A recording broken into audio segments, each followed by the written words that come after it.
In today's video, we will be building the biggest biome ecosystem thing for a beacon. This entire building process was extremely long and hard.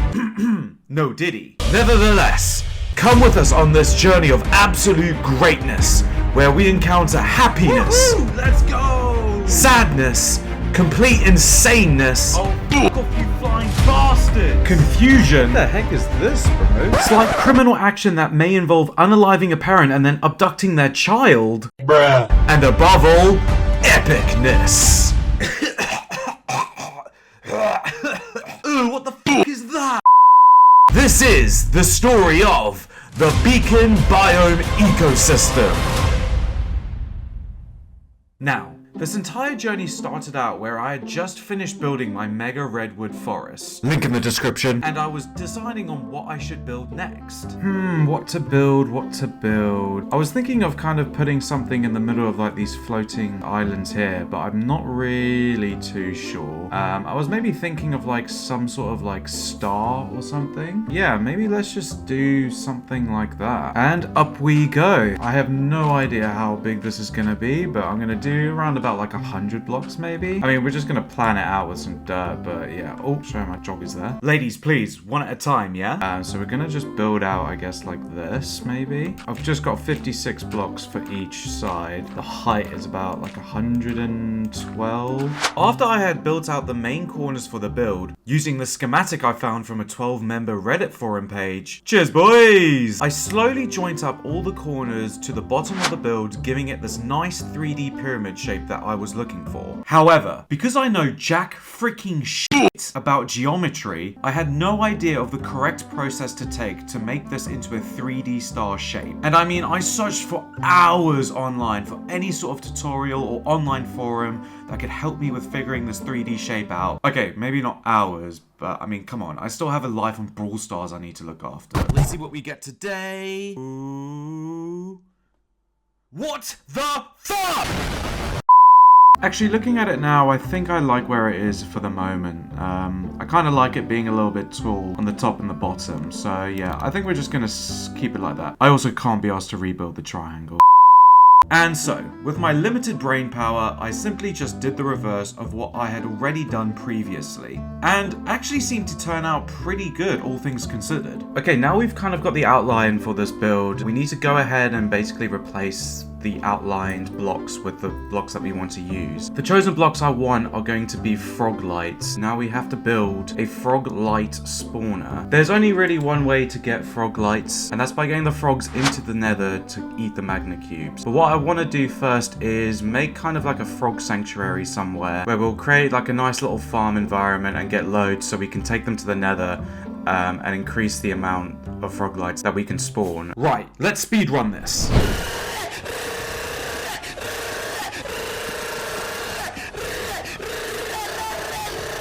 Alright, we've just finished building the frog sanctuary. This literally took me all day to build and we haven't even done the interior yet. Awesome. Now, the next step going forward was to find some frogs. There are a total of 3 frog variants currently in the game and we need 2. The cold frog and the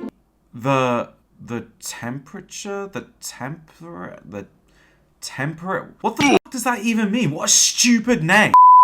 Oh, no way, dude. I had to travel so far to find this swamp, and there's not one single frog or tadpole. Damn. I mean, there's about 1 billion mobs, but what is that guy? I've never seen this before. Whoa.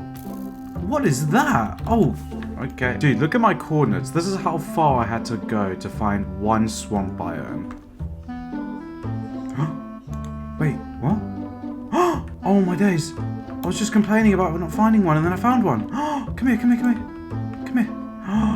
Yes. Oh, yes, you beauty. Look at him croak. Bruh. Oh, he's so cute. Whoa, my man's got hops. After traveling thousands of blocks to find one frog, I knew there just had to be one swamp closer to spawn, as transporting more frogs back would just not be possible at this distance. Now guys, I do have a slight confession to make. While recording, I didn't notice that OBS had completely frozen the live footage feed, so the whole 2 hours of footage I have is just of my frozen arse in the sky. Again, ladies, please, one at a time. I think this may have happened because I hadn't updated the application, hence the previous color space issues I was having. But it was recording audio, so here is my reaction to finding more of the temperate frogs. Dude, this took forever to find. Oh, and they're frogs! Yes! Yes. Oh my god. Oh my gosh, there's so many of you. Come. So after transporting a couple more frogs back to the base and giving them all appropriate frog names, we started the breeding process. Come on baby, breed for your boy. Oh yeah. Nice. Now I should be able to just grab them. What the hell? Oh, maybe it has to be water? Bruh. Yeah, I clearly didn't know that you needed to wait for the baby tadpoles to be born before you kidnap them. You can tell this is my first time kidnapping baby children. Not my proudest moment, not gonna lie. Well, sorry for murdering your children. After a couple more hours of sexy time, we finally had enough tadpoles to take to a snow biome and breed the cold frogs. Alright, let's check up on our little frogs. Oh yeah, they've grown. Grab a lead, grab him. Oh no, he's stuck under the ice. Yeah! Alright, we got a green one, finally. We then transported them back to the base and introduced them to their new home. Yo, look at how my boy is strutting right now. They see me rolling. The next order of business was to find a bastion with a magma cube spawner. Holy crap. Okay, we're definitely not doing this one. Once we had found the right bastion with a spawner, we filled in the entire space for maximum magma cube spawn rates and to prevent any piglins from attacking us while we farm for the froglights. Okay, I managed to make it back home to my nether hub. I managed to take down a note of the coordinates to the actual treasure bastion, and then I've just brought some materials here to break the bedrock so that we can get down into the bastion with ease, and then we're just going to transport the frogs on a track or by boat. Come on out, boys! Hey, look at them all just strutting out. I love frogs. After I had gathered a few frogs, I quickly gave them all name tags so that they couldn't despawn, and then slowly transferred them through the nether to our new magma cube spawn area. But first, I wanted to do a quick test. We're just gonna do this instead and hope for the best. Let's drop down here. Now we just need to drop down here. Wee boink. Let's first see if they actually attack the frog. Okay, it doesn't look like they'll hurt him, so let's get the small ones down then. There's also another reason why I didn't want to bring too many in case, you know, because you have to get them to the little cubes.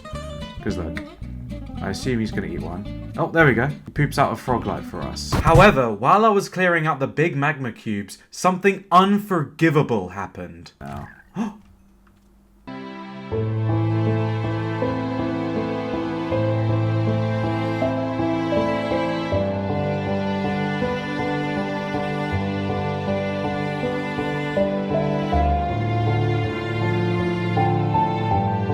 Well, I'm definitely going to feel that one tomorrow morning, but at least we know it works, so... I then replaced the remainder of the frogs into boats and got them all positioned in the correct area, and then begun the wait. 2 hours later. Alrighty, so we've been at this for about an hour and a half, 2 hours, and this is how many we've gotten so far. We mainly want these ones because these are the main froglights we're going to use to build the perimeter. But yeah, I mean, this has actually been quite successful. I think I've only needed about 2 or 3 frogs for this. I don't think I needed the other 3 here. Basically, I think that's pretty much going to be it. I'm probably going to get this to the final stack, but then I think we're all good to kind of leave this spot and actually starting to build the structure. I've been at this for 10 hours and I've not actually started building it yet. Well, that's exactly what I did.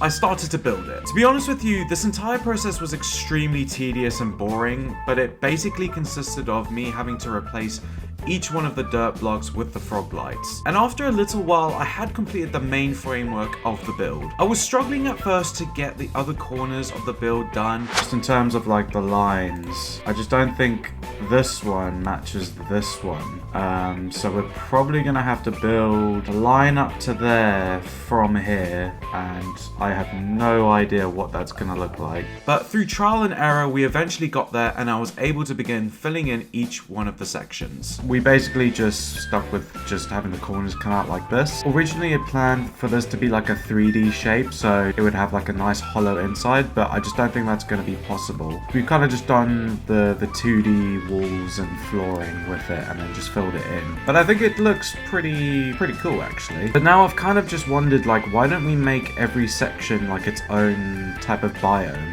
Because I think that would look actually quite cool. This one down here, just like the overworld, and then the next one here, we could make it like the nether, and so on and so forth. So yeah, that's kind of like my plan with it now. Essentially, I'm just gonna go back and now just replace all this deep slate I spent hours mining and placing down, and just replace it with dirt essentially. But at least now I kind of have like an idea and a plan of what to do with it. So to wrap my head around the overall vision for this build, I thought I'd just fill in the entire shape and plan out which biome goes into which section. I'm getting increasingly concerned about why this is not turning to grass. I mean, surely it has to, right?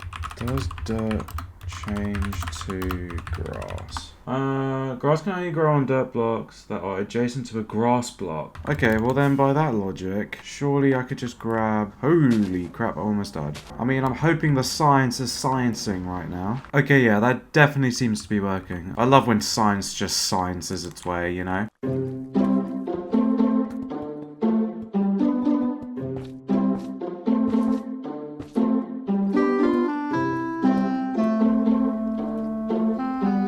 God, this is so boring.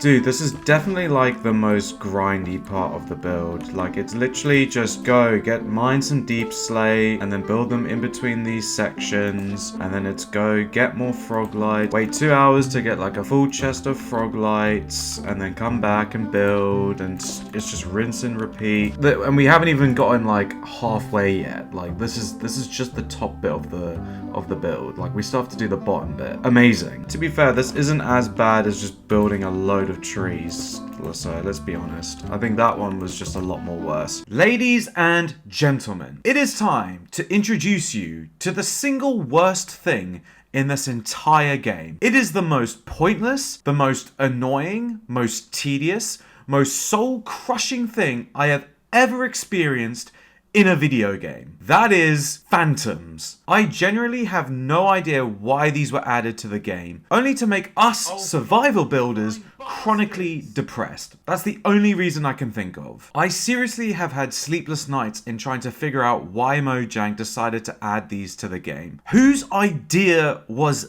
this? Do they just hate life? Oh wait! It was voted in by the community. Cheers, lads! For those who don't know, phantoms spawn when the player has not slept after a couple nights. Now you might be asking, why not just go to sleep? It's not that bad. Well, I'd say you're clearly not a passionate builder like myself. Maybe we can be friends in another life. They just interrupt the overall flow of the game, especially when building mega builds. They create such an annoying barrier for the player to play the game, and they don't even offer anything good in return. Ladies and gentlemen, we have officially finished the— Oh, fuck off!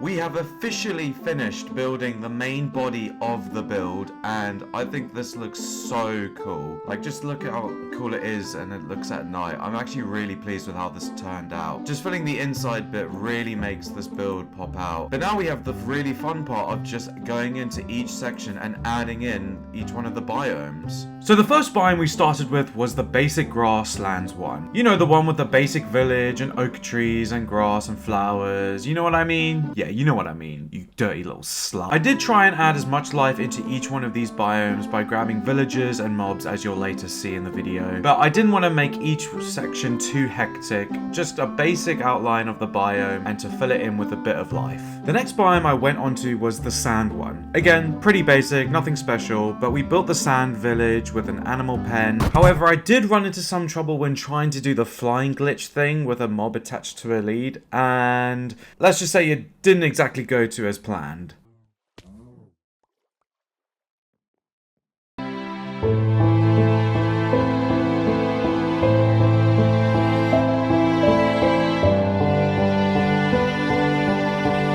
This cow, by the way, clearly didn't want to be kept prisoner for some unknown reason. Wait. I just put you... How did you escape? Oh, you can jump on this. Okay. Well, I guess you now don't have any water, mate. There you go, mate. Enjoy your grass. How does he keep getting out? What the hell? Alright, well, there's your name. Oh, it's because he's jumped onto there as well. Mate, you just don't want your water. We'll put that there instead. Okay. Now you should not be able to get out at all. Right. Now stay. We also then built a mini sand temple and a water well to seal it off. Now, we move on to the snow biome. I ran into some trouble getting the base block down as I thought I could just place the snow slab things on dirt, but as we weren't actually in the snow biome, we wouldn't get snowfall, so they would just end up melting. So we pivoted to the actual snow blocks themselves. From here we built up our villager house, built an igloo which I thought fitted the aesthetic quite well actually, and then found an abandoned baby polar bear to adopt and keep him safe in his new home. I think I'm entitled. You want answers? I want the truth! You can't handle the truth!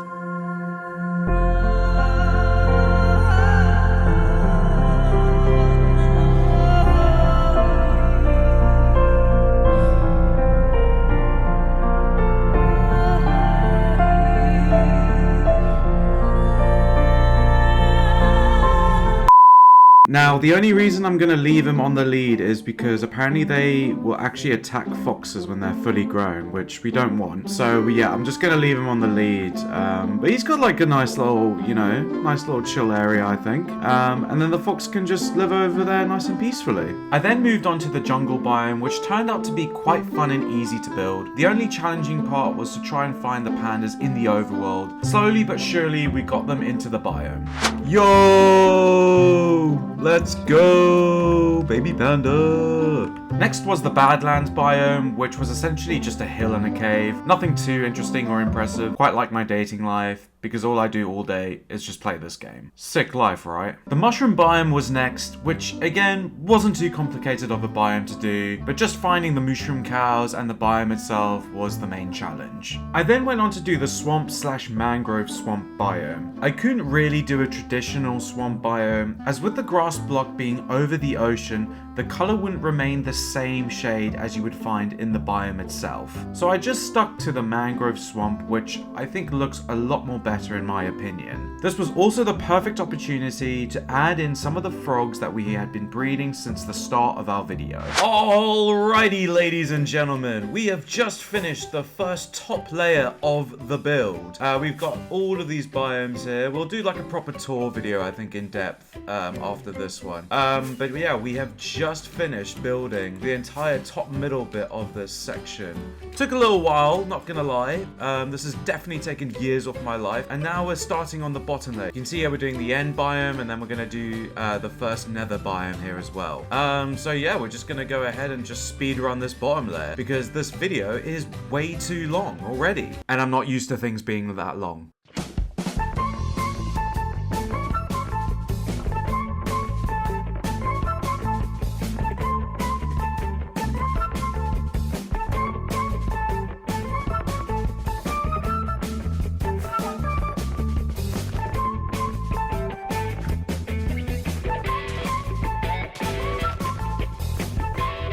Yo, what the heck is this, bro? I've never seen this before. Now, I was gonna put off building the acacia biome just because of the grass. You know, the usual acacia grass biome looks a bit more like brownie type green. Obviously, it has like a different color variant, but bringing in the dirt into this biome over the ocean, you can see it has more of a, it just goes to more of the normal, the grass block. And I was just browsing like other biome videos just to see what they did to overcome this issue. And they literally, all they did was just, you take the spade and then you just right click on the grass block.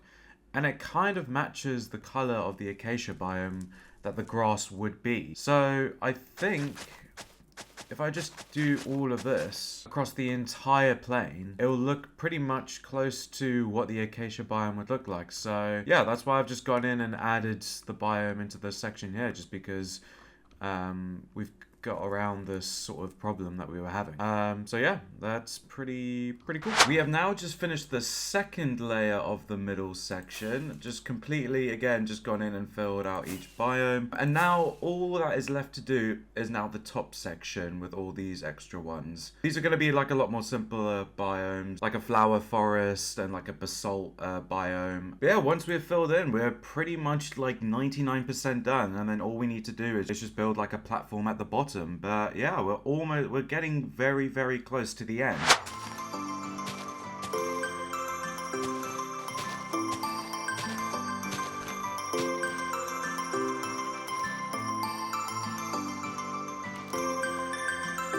Ladies and gentlemen, we have officially just finished the final layer of this build. The top layer was pretty much just simple going because there weren't a lot of biomes left over. So we've just done kind of like the basic ones that you see in the overworld. This is pretty much all of it that's going to be. So yeah, now all that's left to do is just go down to the bottom, and we now need to build a nice little beacon monument here, and that will basically be the completion of this build.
Well guys, I hope you enjoyed this video. I had a lot of fun making it despite all the trauma we caused to a lot of mobs along the way. But if you enjoyed watching this video, I would massively appreciate you leaving a like and subscribing to the channel. It always helps out. Leave a comment down below saying what you would like to see being built next. And now there's just one thing left to do.